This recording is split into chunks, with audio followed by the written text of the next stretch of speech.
first inning, if you want to scratch out a run or two, that's the way to work back. Now, Maxwell's been sitting on that bench. Leading off for the Warriors, shortstop, number 2, Matt Rivera. Pitches, only 2 of them for strikes. He was throwing hard, but once again, it looks like his release point's a little high.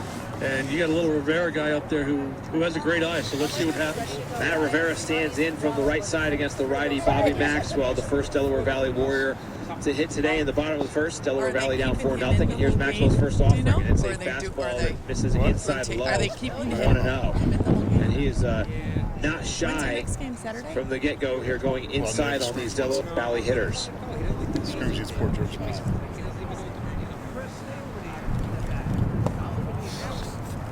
And the 0-1 misses up and away, 2-0. Check that, it was a 1-0 pitch, so it's now 2-0. And Maxwell's a big, tall guy. He's on top of you with that delivery, but Rivera has he's a small guy, so he's kind of got a smaller strike zone for Maxwell to work with. His 2-0. There's the strike, 2-1. Pure heat. I think Maxwell's going to stay with that heat. Until they can hit him, I'd throw that fastball in there every pitch. Absolutely. If it's not broke, don't fix it. The 2-1 coming from Bobby Maxwell to Matt Rivera, the leadoff hitter for the Warriors. The junior shortstop swung on, lifted in the air. It's in between first base and the mound, first base and the catcher rather, and it's the pitcher Bobby Maxwell. Number 10, Drew Ciano. And that is out number 1. Rivera retired. That will bring up Andrew Ciano, the second baseman. I'm sure Coach will talk to Mr. Maxwell about fielding that ball. He's supposed to give way. The catcher pointed out to the first baseman. 1 out. So Ciano batting with nobody on and 1 out here in the bottom of the first. Minisink leading Delaware Valley by a score of 4-0. Maxwell's first pitch is in there for a strike. If you look around the field, everybody's playing for him to be late. Every DB kid to be late, swinging the bat against this kid's fastball.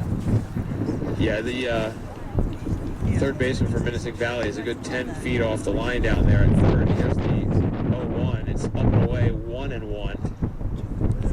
Infield shifted over towards first base. Warming up continues to go on here in the bullpen for Delaware Valley. We'll see if David Krause comes out for a second inning.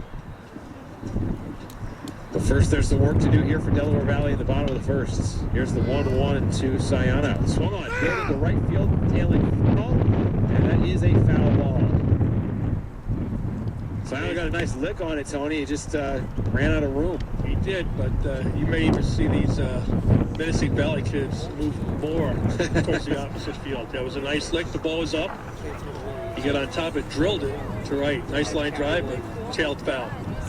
A ball and 2 strikes now to Ciano. Advensky waits on deck for for Delaware Valley rather.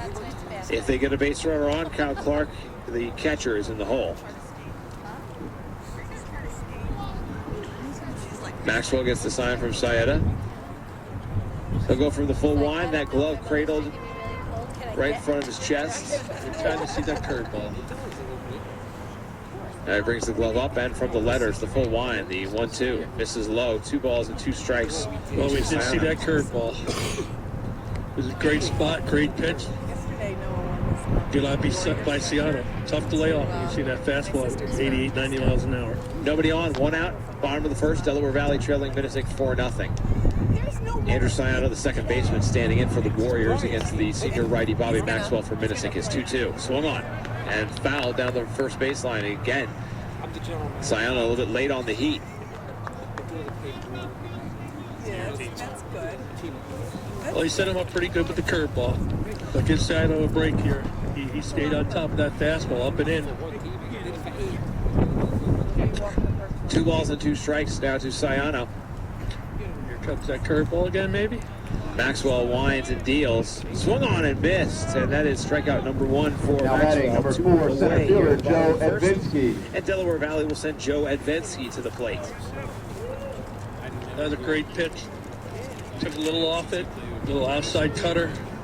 He was over the top of it. Advensky will hit from the left side against the righty Maxwell. Nobody on and 2 down. Bottom of the first, Minisink 4 and Delaware Valley nothing. Maxwell winds and deals. Swung on and missed. 0-1. Well, if I was a Minisink left fielder, I would take about 20 steps towards that line because this kid's a little late on the fastball. 0-1 coming from Maxwell to Joe Advensky, the center fielder for Delaware Valley. Pitch swung on and lifted foul out of play. 0-2. If Advensky should reach, it's Kyle Clark, the catcher, waiting on deck for DV. He's got the shin guards on for the quick change if Advensky doesn't get on. One of the most important things is for your fielders to see where your catcher is, and they can give you a little one-step, two-step head jump to get to the ball. Going to go up and out of the zone here. And here's the pitch. Swung on and lifted foul out of play. Lopez gives it a look, but he can't get to it. Advensky is a nice swing. Smooth, level. Check that. That's Josh Rivera down at third. Who gave that one a look? It's still 0-2. Nobody on and 2 out for the Warriors in the home half of the first. And Bobby Maxwell for the full wind delivers. Nice off-speed pitch, just misses. Wow, that was nasty. That's a nasty little slider there. And that thing broke right inside. Tough to lay off. Impressive so far. 1 ball, 2 strikes to Joe Advensky, trying to reach and keep this bottom of the first going for the Warriors, who are down 4-0 to visiting Minisink Valley. The pitch. Nice job. One is a called strike on the outside corner. Back-to-back strikeouts for Maxwell to end the first. No runs, no hits, no errors, nobody left for Delaware Valley. 1 in the books here in Milford. It's Minisink 4, Delaware Valley nothing. We're back in 30 seconds with more Delaware Valley baseball here on 106.9.